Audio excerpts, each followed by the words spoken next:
Bom, um pequeno resuminho, então, o André Luiz lá com o Vicente, que são médicos, formaram uma equipe e o chefe lá do mensageiro trouxe eles para fazer uma excursão na crosta, né, de aprendizado. Eles saíram do nosso lar volitando, mas depois de um certo tempo a atmosfera ficou mais pesada, o Aniceto conseguiria continuar voando. Mas como estava difícil para o André Luiz e para o Vicente, eles foram andando, e aí ele vai mostrando então que ele saiu de nosso lar voando, mas eles entraram numa região onde tinha precipícios e eles foram descendo, descendo, descendo. E quanto mais eles desciam, então, mais carregada ficava a atmosfera. E aí eles pararam num local onde é um posto de emergência, vai dizer, um posto avançado, né? Que está entre a crosta e a cidade Nosso Lar, numa vibração bem pesada, então, um lugar de neblina, de escuridão, e tem aves estranhas que se assustam, e pessoas que saem correndo porque eles tinham uma luz própria, e aí o chefe lá manda eles apagar a luz própria deles, né? E eles chegam, então, num castelo. Então, vamos ver agora esse posto de socorro, que é o castelo que eles chegaram. Capítulo 16, no posto de socorro. Deslumbrava-me a visão do castelo soberbo. Incapaz de exprimir a admiração que me dominava, acompanhei Aniceto em silêncio. Com grande surpresa, entretanto, verifiquei que a construção magnífica não se mantinha sem defesa. Cercavam-na pesados muros numa extensão que meus olhos não conseguiam abranger. Quem imaginasse uma tal instituição, localizada nas zonas invisíveis, dificilmente conceberia contrafortes daquela natureza. A noção de céu e inferno, fundamente arraigada na mente popular, não deixa perceber que os homens, de modo geral, não se modificam com a morte física, como a troca de residência. Não significa mudança de personalidade para a criatura comum. Então vamos comentar um pouquinho isso daí, né? Uma construção magnífica, um castelo, deve ser uma construção de pedras, né? E ela tinha defesas, né? Muralhas. Então o André Luiz está admirado, porque eles estão acima da crosta, estão numa região espiritual. Então, por que isso tudo, né? Quando a gente está vivo, a gente pensa que acima é sempre céu, né? Um lugar magnífico, vou ficar deitado na nuvenzinha lá, tocando harpa, junto com os anjos, né? Então ele está mostrando que não é bem assim não, tá? E que a mente do homem não muda porque morreu. O homem morreu e ele vai continuar sendo aquilo que ele sempre foi. Então, se a vibração dele está numa determinada frequência, ele vai ter um lugar no plano espiritual de acordo com a frequência com que vibra o pensamento dele, tá? Porque o homem é um pensamento. Quando encarnado, revestido de um corpo espiritual e ligado célula a célula a um corpo de carne. Desencarnado, ele não tem mais o corpo de carne, mas ele continua sendo um ser inteligente da criação ligado a um corpo espiritual. E esse corpo espiritual vai se situar, então, de acordo com a vibração que vibra esse pensamento, esse ser inteligente da criação. Então é isso daí. Precisa ter muralha, precisa ter defesa, porque o homem não muda porque morreu, não. Vamos lá. Espantado, notei o nosso orientador fazia mover quase imperceptível campainha disfarçada na muralha. Creio que, se Aniceto estivesse só, não precisaria desse expediente, dado seu poder espiritual acima de todas as resistências grosseiras. No entanto, estávamos em sua companhia, e mais uma vez quis igualar-se a nós, por fidalguia de tratamento. Ocultar a própria glória é do código do bom tom nas sociedades espirituais nobres e santas. Atendendo-nos, 2 servidores abriram a porta extremamente pesada e rodou nos gonzos, como se daria em qualquer mais antiga do plano terrestre. Salve, mensageiros do bem! disseram ambos ao mesmo tempo, fixando Aniceto em atitude reverente. Aniceto levantou a mão, que se fez luminosa nesse instante, e balbuciou algumas palavras de amor, retribuindo a saudação respeitosa. Então, na muralha tinha uma campainha que não ficava visível. Então, prova que o Aniceto conhecia bem esse lugar, né? Então, tocando a campainha, eles foram atendidos. Gonzo, eu procurei no dicionário, é uma dobradiça antiga. As portas eram muito pesadas, então era uma dobradiça toda especial que eles chamavam de gonzo. Devia fazer um barulho gozado, né? Então, vamos lá. O Aniceto estava com a luzinha apagada, pediu para o André Luiz e o Vicente apagar a luz própria deles, mas quando o cara abriu a porta, ele deu com a mão e deixou iluminar a mão dele, né? Acho que era um código para se identificar. Então parece que o pessoal conheceu ele e está dando boa-vinda, né? Salve, mensageiros do bem. Então é uma reverência que o pessoal fez para eles, né? Vamos lá. Fiquei admirado. Pomares e jardins maravilhosos perdiam-se de vista. A sombra aí não era tão intensa. Sentíamos-nos banhados em suavidade crepuscular, graças aos grandes focos de luz radiante. O interior apresentava aspectos inesperados. Somente agora eu compreendia que a muralha ocultava a maioria das construções. Pavilhões de vulto alinhavam-se como se estivéssemos diante de prodigioso educandário. Turmas variadas de homens e mulheres dedicavam-se a serviços múltiplos. Ninguém parecia dar conta de nossa presença, tal interesse que o trabalho despertava em cada um. Acompanhamos Aniceto através de numerosas fileiras de árvores senhoris que se assemelhavam a carvalhos antiguíssimos. Olha que interessante, né?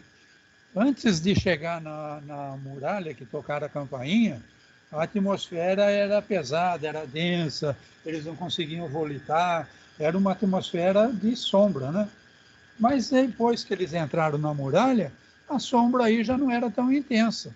Então isso daí vai provar que o pessoal que vivia dentro das muralhas mantinha naquela região dentro das muralhas uma vibração diferente da vibração que reinava fora da muralha.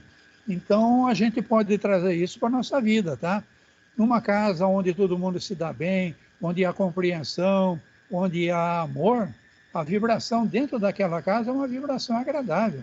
Agora você entra numa residência mesmo, mas está todo mundo brigando um com o outro, você entra, você parece que leva um choque, você consegue de alguma forma perceber, mesmo que a casa esteja limpinha, os móveis estejam caros, está tudo arrumadinho, mas a gente consegue perceber que o ambiente não é legal, né? Então aí ele está mostrando que dentro das muralhas tinha vários galpões, várias pessoas trabalhando, e o clima que gerava trazia então nesse lugar uma vibração diferente da que tinha fora das muralhas, tá?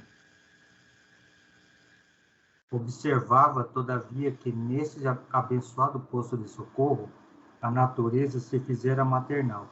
Havia agora mais luz no céu e o vento era mais fagueiro, sussurrando brandamente no arvoredo farto. O bondoso instrutor, notando a nossa admiração, esclareceu. Esta paz reflete o estado mental dos que vivem neste pouso de assistência fraterna. Acabamos de atravessar uma zona de grandes conflitos espirituais, que vocês ainda não podem perceber. A natureza é mãe amorosa em toda parte, mas cada lugar mostra a influenciação dos filhos de Deus que o habitam. A explicação não poderia ser mais clara. Bom, não, só para comentar isso daí que é interessante, né? Até o sol, até o vento, até o clima dentro, por causa das vibrações, era mais tranquilo, entendeu? Então fora parece que não tinha sol e o clima era bem mais estranho, né? Então você veja como a psicosfera do lugar muda de acordo com as pessoas que vivem naquela psicosfera, tá? Cada lugar mostra a influenciação dos filhos de Deus que o habitam. Então não é porque aquele lugar foi feito com matéria especial, tá? O especial ali era a vibração de quem habitava aquele local. Vamos lá. Atingindo O edifício central, construído à maneira de formoso castelo europeu dos tempos feudais, fomos defrontados por um casal extremamente simpático. Meu caro Aniceto, falou o cavalheiro, abraçando o nosso orientador. Meu caro Alfredo, minha nobre Ismália, respondeu Aniceto sorridente. Após as saudações afetuosas, apresentou-nos lisonjeiro. O casal abraçou-nos, evidenciando cordialidade e atenção amiga. Nosso prezado Alfredo, continuou Aniceto, elucidando, é o dedicado administrador deste posto de socorro. Há muito tempo consagrou-se ao serviço de nossos irmãos ignorantes e desviados. Não prossiga, revidou o apresentado, como a fugir às referências elogiosas. Consagrei-me simplesmente ao dever. Legal. Então, veja, ele chegou no administrador lá do castelo, então, beirando as muralhas, tinham as oficinas e um monte de gente trabalhando. E no centro tinha um castelo, parecido com os castelos europeus, né? E ele foi recebido, então, pelo Alfredo, e o Alfredo era o administrador desse... O Alfredo e a Ismália, né? Então, era um administrador desse posto de socorro. Então, feitas as apresentações, eu achei interessante aqui também que pela primeira vez eles falam em abraço, né? Então, eles sempre cumprimentam, mas dessa vez eles falam aqui que o espírito Alfredo e a Ismália abraçou o Vicente, o André Luiz e o Aniceto, né? Então, parece que eram velhos conhecidos, e quando o Aniceto foi encher a bola do Alfredo, o Alfredo não deixou, né? Acho que é coisa de não querer jogar purpurina nele, deixar jogar purpurina nele, né? Dá uma de humilde, né? Eu sou apenas um servidor. Estou aqui por dever. Vamos lá. E como se quisesse agradável. Há muitos dias não temos visitas de nosso lar. Ainda bem que vieram hoje, quando Ismália veio igualmente ter comigo. Pois que considerei intimamente. Não seria aquela senhora de lindo semblante a esposa dele? Não viveriam ali juntos como na terra? Antes, porém, que pudesse chegar a qualquer conclusão, Alfredo conduzia-nos ao interior doméstico. As escadas de substância idêntica ao mármore impressionavam-me pela transparente beleza. De varanda extensa e nobre, onde as colunatas se enfeitavam de era florida, muito diferente, porém, da que conhecemos na terra, penetramos em vasto são mobiliado ao gosto mais antigo.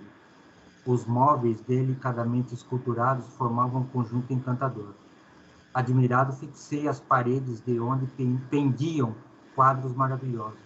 Um deles, contudo, impunha-me especial atenção. Era uma tela enorme, representando o martírio de São Denis, o apóstolo das Gálias, rudemente supliciado nos primeiros tempos do cristianismo, segundo meus humildes conhecimentos de história. Intrigado, recordei que vira na terra um quadro absolutamente igual àquele. Não se tratava de um famoso trabalho de Bonnat, célebre pintor francês dos últimos tempos? A cópia do posto do socorro, todavia, era muito mais bela. A lenda popular estava lindamente expressa nos mínimos detalhes. O glorioso apóstolo, seminu, com a cabeça decepada, tronco aureolado de intensa luz, fazia um esforço supremo por levantar o próprio crânio que se rolara aos pés, enquanto os assassinos o contemplavam tomados de intenso horror. Do alto, via-se descer um emissário divino, trazendo ao servo do Senhor a coroa e a palma da vitória. Havia, porém, naquela cópia profunda luminosidade, como se cada pincelada contivesse movimento e vida. Dá uma paradinha. Então, vamos lá. André Luiz sempre curioso, xereta, né? Ele, quando o homem falou que estava recebendo a visita da mulher, ele já ficou com as caraminholas, né? Pô, mas o cara vive com essa mulher aí, a mulher veio visitar, não é mulher dele. Então, a gente vê a personalidade do André Luiz muito xereta, né? Mas tudo bem, ele não deu bandeira, não. E começou, então, a descrever o castelo, né? escadarias, coluna, mármore, muito delicado. Pedra florida é uma planta que gruda nas pedras, né? Então, tudo muito bonito. E eles prepararam um quadro que chamou muita atenção.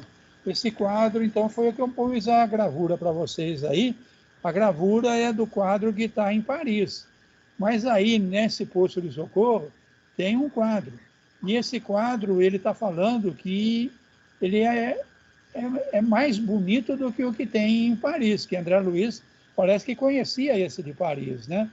E esse quadro retrata esse São Denis. Gália é como os romanos chamavam a região que vai do norte da França até a Irlanda. Então, onde viviam os gauleses. Se alguém conhece a história em quadrinho do Asterix, então é a região onde vivia o Asterix, tá? Então, parece que depois da morte do Cristo, então havia apóstolos nessa região da Gália. E esse São Denis provavelmente foi julgado e foi condenado à morte. E um escravo, então, cortou a cabeça dele e a cabeça dele rolou. Quando a cabeça dele rolou, aquele corpo sem a cabeça baixou para pegar a cabeça, né? Então, essa é a lenda do quadro, mas só que essa cópia que tem aí no posto de socorro é muito mais bonita do que a que tem em Paris, tá? Vamos lá. Observando minha admiração, Alfredo falou sorrindo. Quantos nos visitam pela primeira vez estimam a contemplação desta cópia soberba? Ah, sim, retruquei, o original, segundo estou informado, pode ser visto no Panteão de Paris. Engana-se, elucidou o meu gentil interlocutor. Nem todos os quadros, como nem todas as grandes composições artísticas, são originariamente da terra. É certo que devemos muitas criações sublimes à celebração humana, mas neste caso o assunto é mais transcendente. Temos aqui a história real dessa tela magnífica. Foi idealizada e executada por nobre artista cristão, numa cidade espiritual muito ligada à França. Em fins do século passado, embora estivesse retido no círculo carnal, o grande pintor de Bayonne visitou essa colônia em noite de excelsa inspiração, e ele, humanamente, poderia classificar de maravilhoso sonho. Desde o minuto em que viu a tela, Florentino Bonnat não descansou enquanto não a reproduziu, palidamente. Me desenho que ficou célebre no mundo inteiro. As cópias terrestres, todavia, não têm essa pureza de linhas e luzes, e nem mesmo a reprodução sob nossos olhos. Tem a beleza imponente do original, que já tive a felicidade de contemplar de perto, quando organizávamos aqui no posto homenagens singelas para a honrosa visita que nos fez o grande servo do Cristo. Para movimentar as providências necessárias, visitei pessoalmente a cidade espiritual a que me referi. Olha que legal. Então, no posto de socorro tem uma cópia da tela. E a tela original está numa cidade espiritual ligada a Paris. Então, você veja que o pintor que reproduziu essa obra lá em Paris, num sono, ele deve ter ido ver essa pintura na cidade espiritual ligada a Paris. E essa tela impressionou demais o artista. E o artista, então, quando acordou, resolveu pintar essa tela. Mas o próprio André Luiz, que não é um artista ligado a artes visuais, reconheceu que a cópia que está no posto de socorro é muito superior ao que o artista conseguiu pintar encarnado, né? Então, o original que está na cidade de Paris deve ser mais fabulosa ainda. E interessante aqui que o Alfredo disse que ele visitou essa cidade em Paris para fazer os preparativos para receber a visita do São Denis. Quer dizer que o São Denis ainda está trabalhando no plano espiritual. E numa ocasião, ele veio para esse posto de socorro. Então, o Alfredo, que era o chefe do posto de socorro, esteve na cidade espiritual e lá ele viu o quadro original, pintado por um grande artista cristão e espiritual. Tá bom? Vamos lá. Grande espanto apossara-se-me do coração. Vi agora explicada a tortura santa dos grandes artistas, divinamente inspirados na criação de obras imortais. Agora reconhecia que toda a arte elevada é sublime na terra, porque traduz visões gloriosas do homem na luz dos planos superiores. Parecendo interessado em completar meus pensamentos, Alfredo considerou. O gênio construtivo expressa a superioridade espiritual com um livre trânsito entre as fontes sublimes da vida. Ninguém cria sem ver, ouvir ou sentir. E os artistas de superior mentalidade costumam ver, ouvir e sentir as realizações mais altas do caminho para Deus. Aí não é todos que têm essa inspiração do alto, né? Porque quando a gente vê aquele funk cheio de palavrão, com certeza, durante o sono, o artista que compôs aquela obra, ele foi para o plano espiritual. E a inspiração dele não deve ter vindo de fontes elevadas, não. Então, tem artistas que reproduzem coisas formidáveis, porque durante o sono foram a regiões elevadas e tiveram inspirações formidáveis, né? Mas também tem artistas que sei lá onde eles estiveram, porque a obra deles também deixa todo mundo nervoso, irritado e cheio de tendências viciosas, né? Então, tem artistas e tem artistas, né? Vamos lá, voltando a Fábio. Mas voltando-se a Fábio para Aniceto, exclamou: no entanto, o momento não comporta divagações. Sentemo-nos. Devem estar cansados da peregrinação difícil. Necessitam refazer energias e repousar algum tanto. Legal. Então, mais uma informaçãozinha aí. Espírito se cansa, tá? Então, vamos sentar, vamos descansar. E é isso daí, a história de hoje.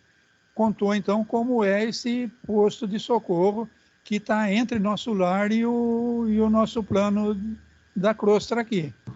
Então, posto de socorro, socorre quem? Socorrem espíritos que estão necessitando de socorro. Então, você veja que mostrou pavilhões com muita gente trabalhando. Então, trabalhando para quê? Para poder produzir remédios, medicamentos, o que for necessário para socorrer esses espíritos que procuram socorro nessa região intermediária, entre nosso lar e a crosta. Com isso, então, finalizamos o capítulo 16.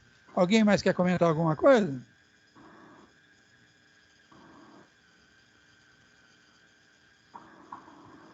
É interessante, né, como que certos artistas, como você mesmo mencionou, né, Bárbara, têm a capacidade de visitar lugares bons e também ruins, né, para compor as suas obras, né? Então, normalmente aquele artista, sei lá, ou do funk, como eu falei, ou aquele rock progressivo, aquele cara ligado em drogas, com certeza a inspiração dele não veio de um lugar onde o pessoal toca harpa, onde nós vemos em nosso lar, na casa do Lisa, tinha harpa, tinha piano. Então, num lugar desses aí, eu acho que a música não é aquela música metálica, né? Então, tem essa ligação do artista com a vibração onde ele vive, né? E a gente também, com certeza, quando vai comprar um disco, a gente escolhe o artista de acordo com a vibração da gente, né? Uma pessoa revoltada, querendo partir para a porrada, acabar com tudo, ela não vai ouvir música de canto gregoriano, né? Ela não vai ter paciência para isso não, tá? Precisa ter alguma elevação moral para poder apreciar um canto gregoriano, por exemplo. Com certeza. E também me chamou a atenção também sobre o fato das obras, né? Sobre o quadro, né? Que é a gente aqui na Terra vê aquelas pinturas lá naquela igreja lá acho que lá em Paris mesmo, Capela né? Sistina, né? Isso, aquelas pinturas maravilhosas lá no teto, tudo, a gente fica imaginando, né? Quer dizer, eu fico imaginando. Acho que o pintor, né? A pessoa que fez essa pintura, acho que foi ver essa obra nesse, vamos dizer assim, nesse outro lado aí da espiritualidade lá de Paris, né, esse outro nosso lar lá em Paris, vamos dizer assim, né, e viu uma cópia muito, assim, idêntica, né, ou até melhor do que essa que ele pintou lá, né. Então, o grande artista que a gente admira muito é o Leonardo da Vinci, né? É, Então, exatamente. era um belo de um médium, tá? Porque ele não só via a obra que ele pintava, mas as, as invenções, né? Ele projetou o primeiro helicóptero, ele projetou o primeiro tanque de guerra também. É, Então, você vê que o cara tinha. Aonde que ele foi buscar isso que ninguém nunca tinha pensado nisso, né? Então, ele era um médium, e como a gente está vendo no nosso lar, por exemplo, está pelo menos uns 50 ou mais anos adiantado em relação a gente aqui na crosta. O livro foi escrito em 1940 e ele está descrevendo com computador portátil, ele está escrevendo telão, coisas que em 1940 a gente nem sonhava, tá? Então, provavelmente, o Leonardo da Vinci, por exemplo, era um belo de um médium e tinha acesso a umas coisas legais que ele reproduzia conforme ele conseguia, né? Porque o material na época, a engenharia na época era fraquinha, né? Então ele viu uma coisa legal e reproduzia o que dava, né? para nós aqui na Terra a gente acha bonito, né, mas assim, para os espíritos deve ser muito mais bonito do outro lado, né, ou em esferas mais... Principalmente nessa parte de música, né? Diz que a harmonia que tem nos planos superiores é uma coisa inimaginável para a gente, entendeu? Eu digo assim, no quesito da pintura mesmo, da pintura, entendeu? Na riqueza de detalhes da pintura, entendeu? Do outro É, lado, deve ser muito mais assim, é, chamativo, né? a visão deles é diferente, né? É, Você vê que a visão, conforme ele está descendo, ela é mais embaçada, mais nebulosa. E conforme ele entra num ambiente mais evoluído, a vibração fica mais nítida, né? A é, audição fica mais nítida, né? Então o artista tá vendo uma coisa que a gente encarnado nem consegue ver. E quando um artista encarnado vai lá e vê o que o artista espiritual produziu, ele não consegue reproduzir aqui, porque é, falta material, falta técnica, falta essa visão espiritualizada, né? exatamente. É interessante isso aí que chamou a atenção de mim a hora que eu estava lendo aqui. Falei, nossa, que impressionante, né? O cara, o pintor se desdobra, vai lá ver aquela pintura lá. Lógico que na visão dele é muito mais bonita, né? Só que quando ele vem aqui para a Terra, ele tenta reproduzir da forma que dá, né? Vamos dizer assim. Tem muito conversa que a gente fala assim, mas eu não sou obrigado a evoluir nessa encarnação. Eu posso evoluir numa próxima encarnação. Mas olha quanta coisa você está perdendo, tá? É, Quanto mais cedo você evoluir, mais fácil vai ser ter o acesso a essas coisas maravilhosas que André Luiz está descrevendo para a gente aqui. Pô. é, Então eu quero evoluir logo sim, para poder apreciar essas coisas todas que tem e que provavelmente eu nunca tinha visto, né? com Se em todas certeza. as encarnações eu era pior do que eu sou, eu não sei se eu tive em nosso lar, não. É, todo mundo tem essa dúvida, né? Então, Vamos vamos então, para o 17, então? vamos lá. 17, então, ele vai continuar apresentando. Agora ele vai contar um romance, a história do Alfredo, tá? Depois de alguns minutos utilizados por nós no serviço de higiene reconfortadora, Alfredo convidou-nos à mesa onde Ismália, com extrema fidalguia, mandou servir frutos diversos. Os senhores do castelo não podiam ser mais gentis. Servidores iam e vinham com um grande júbilo a lhes transparecer do rosto. A palestra de Alfredo e as observações de Ismália estavam cheias de notas interessantes e educativas. E qual a sua impressão dos serviços em geral? Perguntou Aniceto atencioso, dirigindo-se ao dono da casa. Excelente quanto às oportunidades de realização que nos oferecem, respondeu Alfredo em tom significativo. Entretanto, não tenho o mesmo parecer quanto à situação em curso. As zonas a que servimos estão repletas de novidades dolorosas. O presente período humano é de conflitos devastadores e as vibrações contraditórias que nos atingem são de modo a enfraquecer qualquer ânimo menos decidido. Desencarnados e encarnados empenham-se em batalhas destruidoras. É uma lástima. Então a gente vamos perceber que nós estamos no começo da Segunda Guerra Mundial, tá? Então essa situação que ele está falando no posto de socorro aqui está refletindo o que está acontecendo na crosta, tá? A crosta está no início da Segunda Guerra Mundial. Então os conflitos estão acontecendo, os bombardeiros, as matanças. Outra coisa que me chamou a atenção logo no comecinho aí, que além de serem chamados para descansar, eles foram fazer higiene. Então esse corpo espiritual, passando por uma região de vento, de poeira, de coisa, ele se suja, tá? Então foi preciso, antes de sentarem à mesa, fazer uma higiene pessoal, tá? Então a impressão do... Como é que está o posto de socorro aqui? O Alfredo está explicando que tá complicado, tá? Por quê? Por causa da vibração na crosta tá pesada, tá? Nós estamos no início da Segunda Guerra Mundial. Vamos lá. Multiplica-se o número de necessitados que recorrem ao posto? Continua indagando nosso orientador. Enormemente. Nossa produção de alimentos e remédios tem sido integralmente absorvida pelos famintos e doentes. Tenho 500 cooperadores, mas nos sentimos presentemente incapazes de atender a todas as obrigações. As massas de sofredores são incontáveis.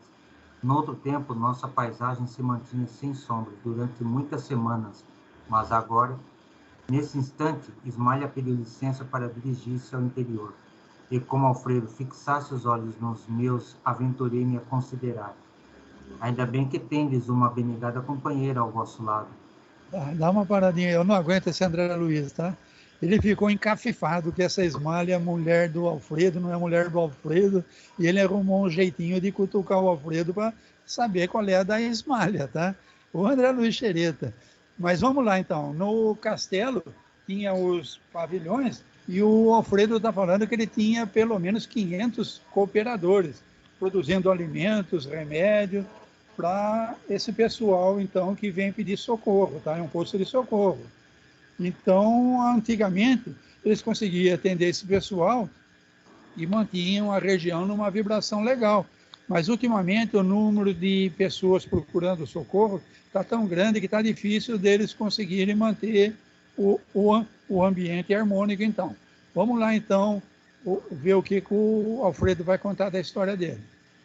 Ele e Aniceto sorriram, quase a um só tempo, falando-nos o administrador. Ah, meus amigos, por enquanto não tenho essa felicidade em caráter definitivo.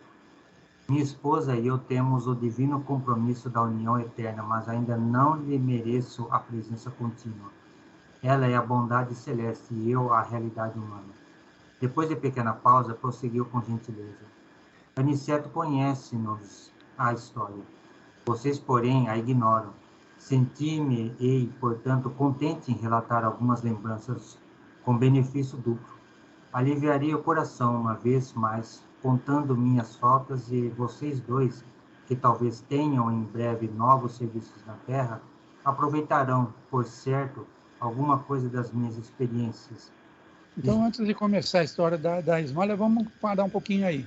Então, vamos lá. Eu não tenho a felicidade de ter ela em definitivo comigo. Então, minha esposa. Então, ele tem esse espírito aí da Ismália como esposa do Alfredo. Mas ele não tem ainda o merecimento de ter ela o tempo todo com ele. Ela é a bondade celeste. Eu, a realidade humana. Então, ele vai começar a contar a história dele e da Ismália agora. Mas você veja que interessante, né? Como ela é a bondade, ele a realidade, eles ainda não podem viver juntos em definitivo. Mas ele a considera como esposa. Vamos lá, vamos ver essa história então. Ismália e eu guardávamos um escrínio de felicidade no mundo. No entanto, os salteadores perversos espreitavam-nos a aventura. Minha responsabilidade era enorme no campo dos negócios materiais e longe de compreender as obrigações sublimes de esposo e pai. Não procurava atender aos deveres justos para com o lar e com os 2 filhinhos que Deus me enviara ao círculo doméstico. Ismalia, porém, era a providência de nossa casa. Esqueci-me, contudo, de que a virtude, a qualquer tempo, será atormentada pelo vício, e minha nobre companheira foi vítima da maldade de um amigo desleal, com quem tinha eu inúmeros interesses em comum no campo monetário. Minha esposa sofreu em silêncio a perseguição dele por alguns anos consecutivos. E quando o meu desventurado sócio verificou a inutilidade da atitude criminosa em franco desespero, buscou envenenar-me o espírito desprevenido. Começou por advertir-me quanto ao procedimento dela. Atordoou-me, envolvendo-a em acusações descabidas. Subornou criados domésticos e colocou espiões que seguissem minha querida Ismalia nas tarefas de esposa e de mãe. Esse homem exercia profunda influência sobre mim, e atendendo aos laços que nos uniam, minha companheira jamais se sentiu com bastante coragem para denunciá-lo. Enquanto dava ouvidos à calúnia fora do meu círculo doméstico, tornara-me intolerável dentro dele. Não sabia contemplar minha esposa com a despreocupação e a confiança absoluta de outra época. Via o mal nos seus mínimos gestos e queria descobrir segundas intenções nas suas frases mais inocentes. Cheguei a acusá-la veladamente. Ismalia chorou e calou-se. Por fim, nosso infeliz perseguidor subornou um homem de baixa condição que permaneceu certa noite ao lado de nossos aposentos particulares como um vulgar ladrão às ocultas, sendo eu convocado à prova máxima. Penetrei no quarto em extremo desespero e acusei em voz alta ao ver a companheira profundamente tranquila. Ismalia levantou-se receosa da minha saúde mental, mas não lhe atendi os rogos, procurando como louco o conspurcador da minha honra. Abri violentamente grande armário antigo, vasculhando o quarto. Nesse instante, o vulto de um homem esgueirou-se na sombra do aposento próximo, e antes que eu pudesse agarrá-lo no meu ódio infrene, saltou à janela, alcançando o pomar de nossa casa. Corri desesperado, detonando balas a esmo, mas nada consegui. Regressei ao quarto e, para cúmulo da calúnia odiosa, o desconhecido deixara atrás de si um chapéu novo, rigorosamente moderno, para que se acentuassem maus sentimentos terríveis. Olhos com gestos, vomitando insultos, quis eliminar Ismalia, banhada em lágrimas a meus pés. No entanto, alguma coisa que nunca pude compreender na terra paralisou meu braço quase homicida. Vociferando blasfêmias, surdo aos rogos dela. Afastei-me do lar, tomado de horror. No dia imediato, fiz valer meu direito exclusivo sobre os filhos e providenciei para que Ismalia, convertida em estátua de dor, fosse restituída à fazenda paterna. Contratei uma governanta para os meninos e logo após tomei um paquete para a Europa, onde me demorei mais de 3 anos. Nunca me propus a verificações sérias e, embora tivesse o espírito incessante atormentado, humilhei os sentimentos mais íntimos, jamais procurando notícias da companheira caluniada. Certo dia, recebi uma carta lacônica na costa francesa. Um parente dava-me informações da esposa. Após 2 anos angustiosos entre a saudade e o abandono, Ismalia fora colhida pela tuberculose, falecendo em terrível martirológico moral. Deliberei então a volta. Fixei-me novamente no Rio, eduquei os filhinhos e conservei a dolorosa viuvez no desencanto do coração. Os anos rolaram uns sobre os outros, quando fui chamado à cabeceira do ex-sócio agonizante. O infeliz, em face da morte, confessou o crime odioso, pedindo um perdão que infelizmente não pude conceder. Transformei-me desde então num louco irremediável. Cansado, envelhecido, procurei a propriedade rural dos sogros, tentando reparar de alguma sorte a injustiça, mas a morte não me ensejo e voltei para a esfera dos desencarnados em tristes condições espirituais. Então, esse é o romance do Alfredo e da Ismalia, tá? Eles eram casados, tinham 2 filhinhos e viviam muito bem. E o Alfredo parece que tinha negócios, não sei se ele era comerciante, o que ele era, né? Ele fala só no campo dos negócios materiais. Era bem sucedido. E ele tinha um sócio, né? Então, ele cuidava muito da parte da empresa, dos negócios, a parte financeira. No lar, ele fazia o que a obrigação pedia, né? Ele falava, não procurava atender os deveres justos para com o meu lar e os 2 filhinhos que Deus me enviara. Esqueci, contudo, de que a verdade, a virtude, ela desperta o interesse do invejoso, né? Então, ele tinha um sócio que ficou atormentado por esse vício da inveja, né? E esse sócio, então, começou a dar em cima da Ismália, né? E a Ismália não contava nada para ele, foi contornando a situação, mas também não deu asa para o sócio que era o galanteador da Ismália, tá? Então, ela não quis envenenar o espírito do Alfredo. Ela aguentou firme, sem falar o que estava acontecendo, né? Mas esse cara aí não se conformou, não. E ele subornou gente, criados domésticos, e colocou espiões dentro da casa do Alfredo para encontrar alguma coisa errada da Ismália para poder acabar com aquela felicidade que trazia muita inveja para ele, ou conseguir alguma vantagem em relação à Ismália. E ele não conseguia nada não, tá? Aí ele montou um plano mais elaborado.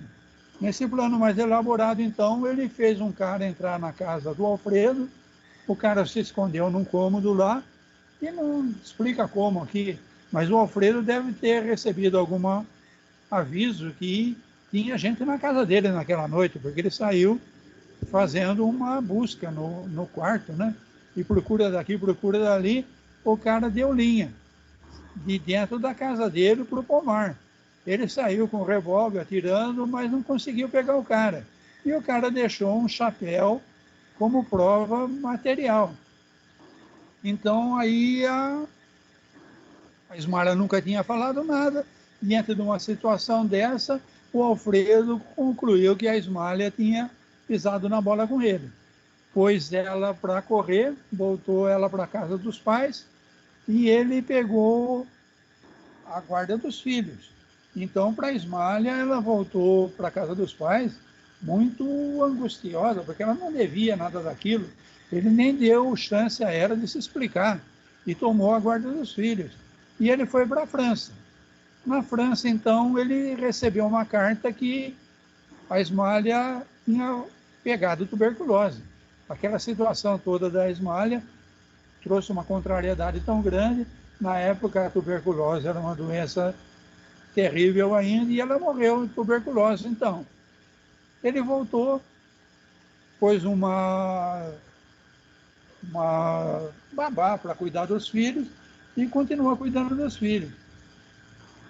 Então, fazer valer meu direito exclusivo sobre os filhos.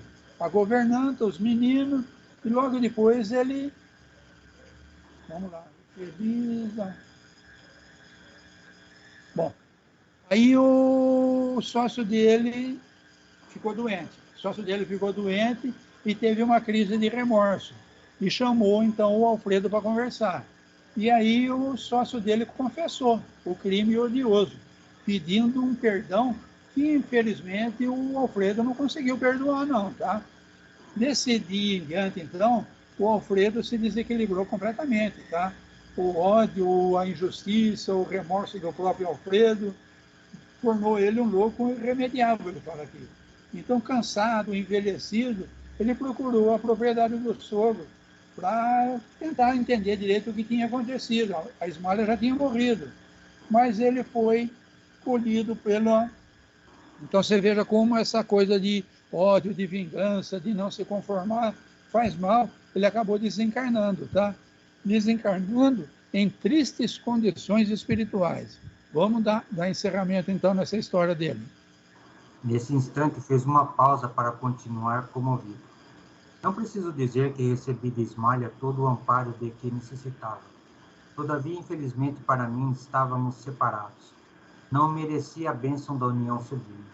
Ismália segue-me de perto, mas tem residência num plano superior, que devo esforçar-me por alcançar. Desde muito dediquei-me aos serviços do nosso posto de socorro. Consagrei-me aos ignorantes e sofredores, e minha santa Ismália vem até aqui mensalmente incentivar-me o bom ânimo e amparar-me na luta. Mas não poderia ela transferir-se definitivamente para aqui? Indagou Vicente, tão impressionado quanto eu com o romance comovedor. Legal. Dá uma paradinha aí que isso é interessante, tá? Então, quando ele desencarnou, ele foi recebido com o amparo da Ismália. Ismália, que era vítima, já tinha desencarnado antes de tuberculose. Ele, quando desencarnou todo desequilibrado, a Ismália veio para socorrer ele, tá? Mas ele não merecia essa bênção da união sublime. Então, eles eram casados aqui na Terra. Desencarnado, a Ismália estava numa situação muito superior a dele. E ele, então, com essa assistência que ele recebeu da Ismália, ele viu que ele tinha que trabalhar. Então, ele deve se esforçar muito para poder alcançar a Ismália. Então, ele consagrou-se, desde o início do tratamento dele, aos trabalhos, aos ignorantes, aos sofredores. Então, por isso que ele está no posto de socorro aí. Ele está a trabalho, tentando se restabelecer espiritualmente, para um dia poder se unir à Ismália novamente. E a Ismália, então, não pode viver junto com ele, porque depende dele o esforço de chegar ao ponto que ela está, não ela descer ao ponto que ele está. Então, ela vem dar um incentivo, vamos lá, força, dessa vez você consegue, para que ele consiga fazer essa evolução que ele precisa para eles poderem estar juntos um dia, tá? Vamos lá. Alfredo sorriu e falou: sei que Ismália tem trabalhado para isso, que seu ideal de união eterna é idêntico ao meu, atendendo à circunstância de estar o superior sempre em posição de dar ao inferior. Mas não ignoro que foi advertida por nossos maiores sobre as minhas atuais necessidades de esforço e solidão. Preciso conhecer o preço da felicidade para não menosprezar de novo as bênçãos de Deus. Minha esposa deseja descer para encontrar-se definitivamente comigo. Entretanto, é necessário que eu aprenda a subir e, por este motivo, ainda não recebemos a devida permissão para o definitivo consórcio espiritual. Dá uma paradinha que isso é legal, tá? Então, a Ismália poderia descer e eles viverem na região onde está o Alfredo. Mas aí não haveria o progresso. Então, o Alfredo sendo deixado sozinho, então ele, com a solidão, com aquele desejo de encontrar a Ismália, ele tem uma coisa que leva ele a procurar esse progresso que ele precisa para essa união, tá? Então, ela foi advertida que era melhor para ele continuar nessa solidão. Então, ela vem uma vez por mês para dar uma força para ele, mas depende dele, então, para que eles um dia venham a se reunir novamente, tá? Vamos lá.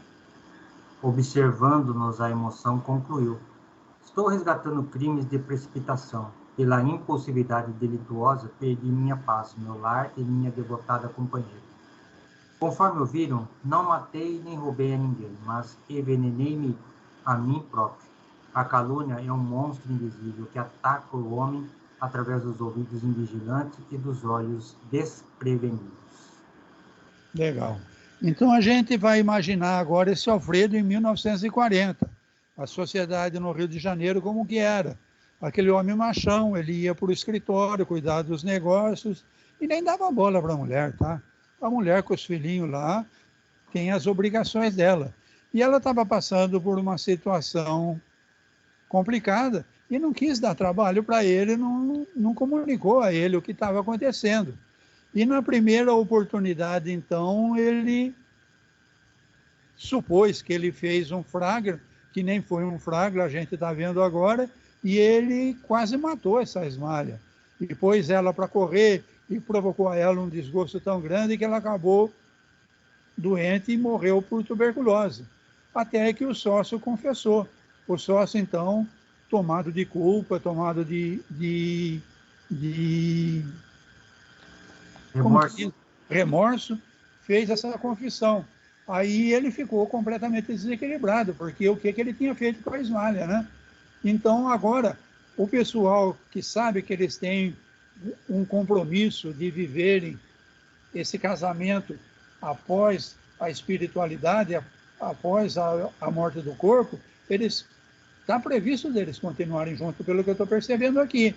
Mas é necessário, então, para que essa união aconteça, que esse Alfredo tenha um aprendizado, que essa solidão, esse trabalho, essa reflexão vai trazer para ele. Então, você veja como que as coisas são organizadas, tá?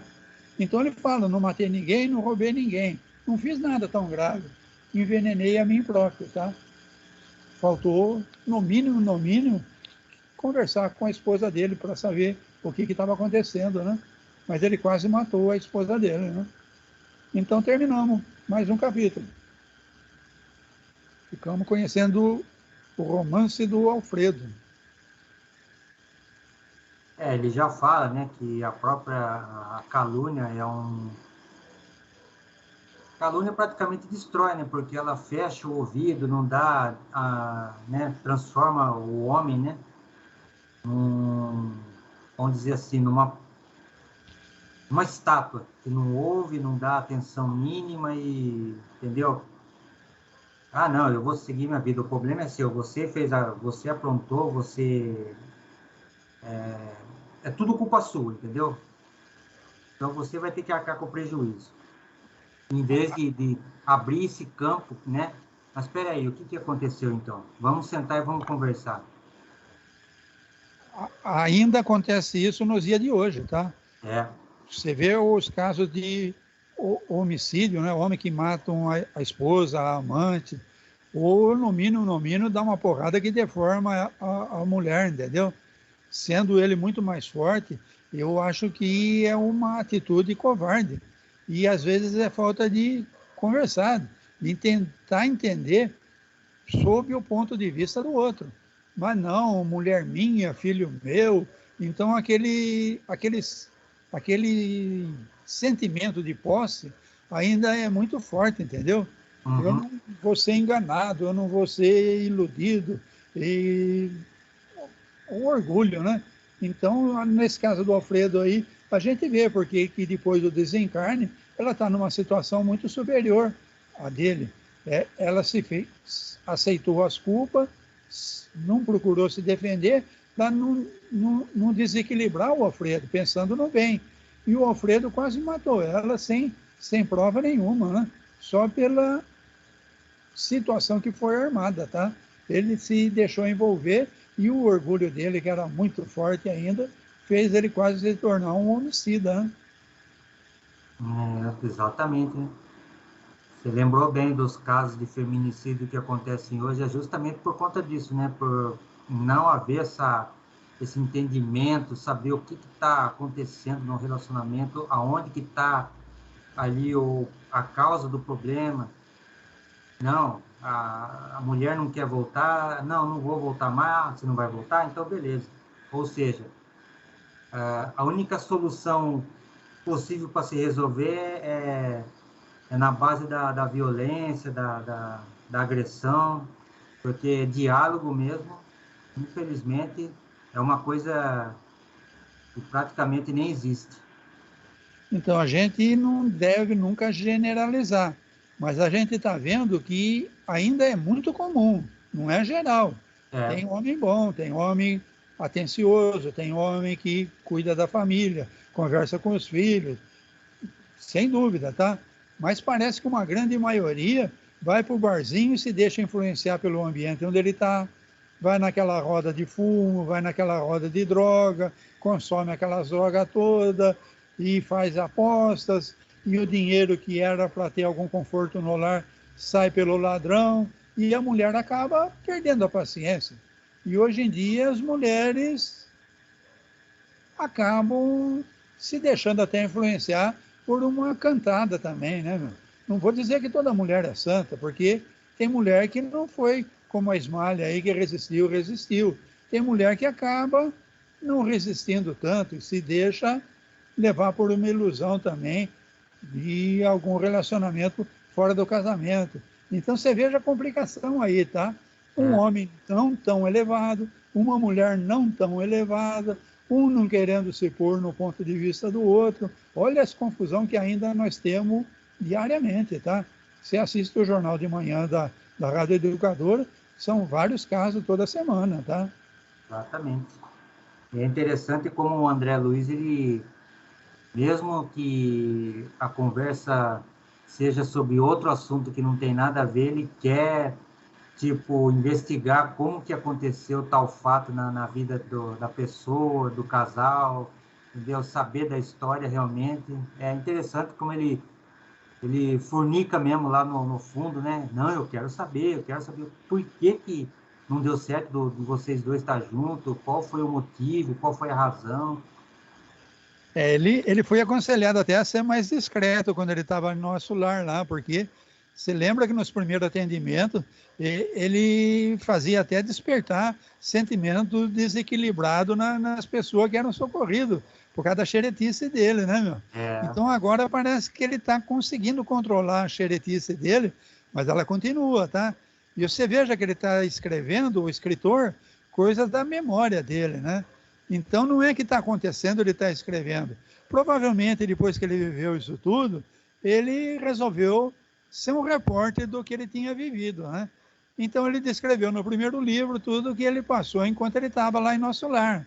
Nesse segundo livro, ele já está então descrevendo a primeira tarefa dele nesse grupo Os Mensageiros, tá?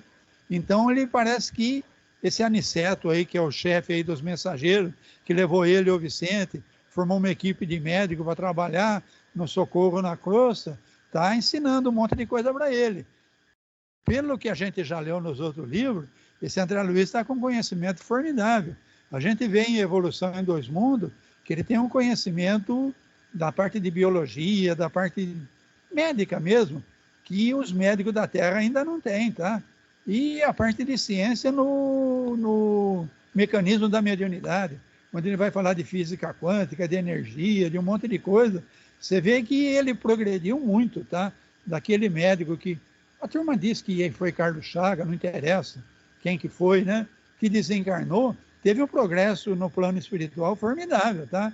E é interessante, como você falou, que ele lembra de detalhes, né? Então, ele poderia fazer um livro só e de ponta a ponta dar uma geral, né, meu? Mas ele se pega em detalhes e são detalhes interessantes para nós, né, meu?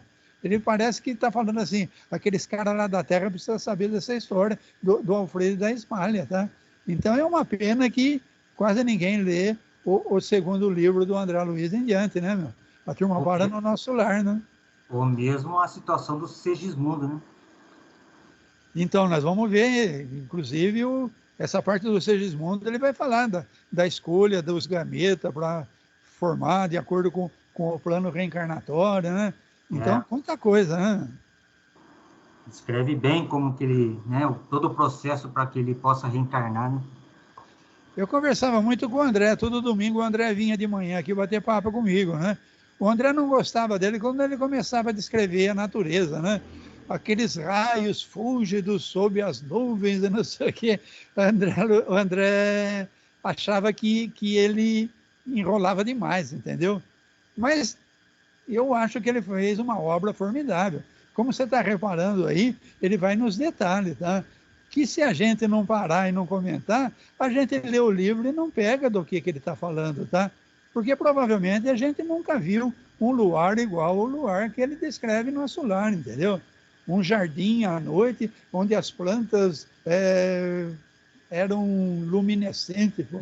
Mas nunca vimos isso aqui na Terra, pô. Então, ele é meio chato na descrição que ele faz, sim. Se você quer saber logo que vai dar essa história. Mas se você ficar ali prestando atenção em tudo que ele está descrevendo coisa que a gente não conhece, tá?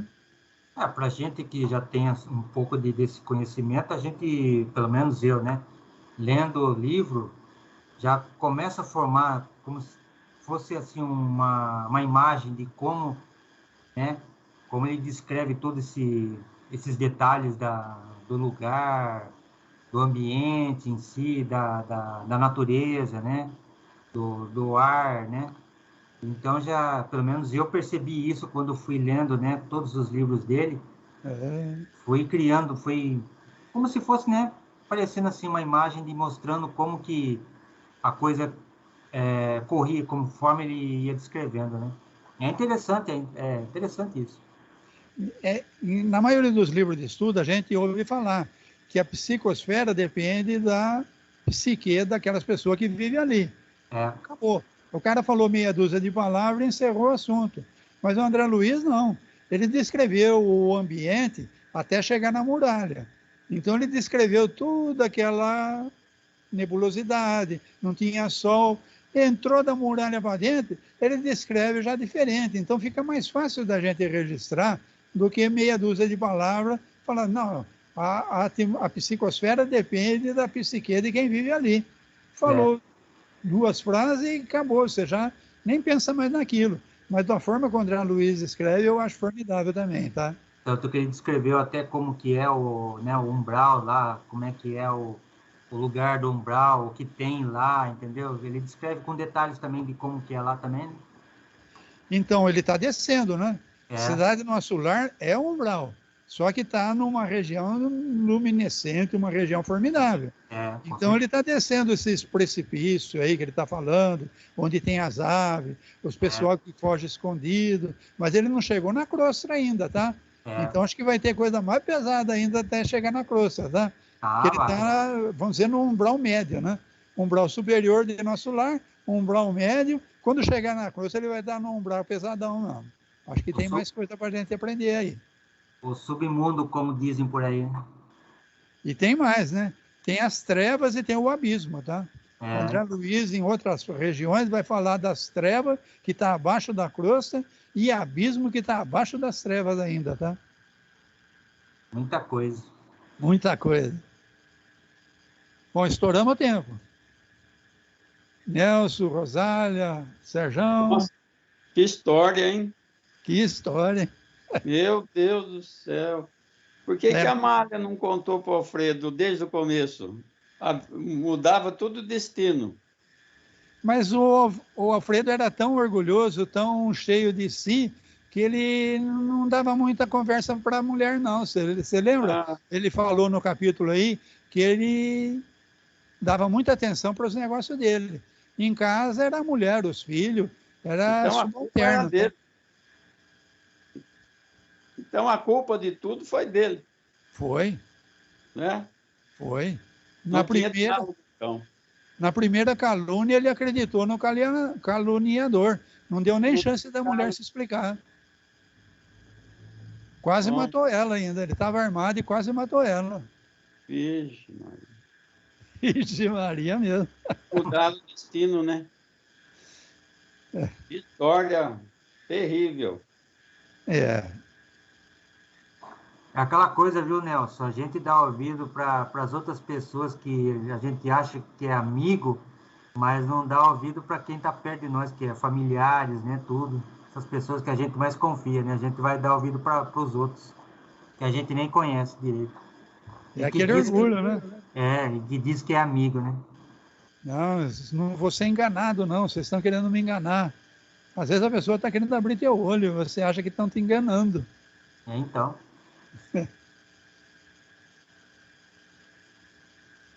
Vamos encerrar então? Tá, vamos. Você gostou? Deixe seu like, inscreva-se no canal, acione o sininho.